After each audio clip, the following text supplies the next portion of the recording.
Bog svima! Dobrodošli u kuhinju.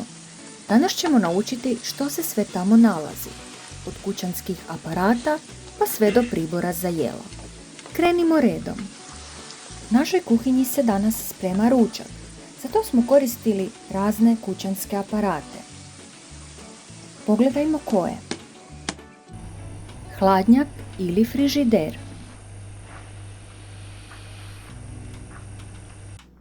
Mikrovalna.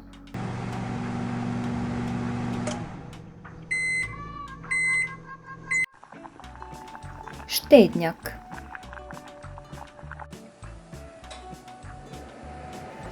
Napa.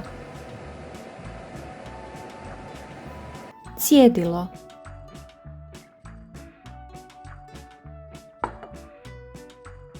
Tanjur.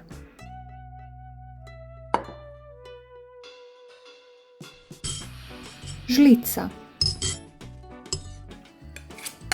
Nož.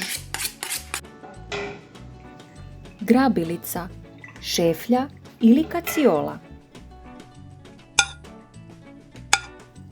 Vilica. Kuhinjska krpa. Čaša. Kuhinjska vaga.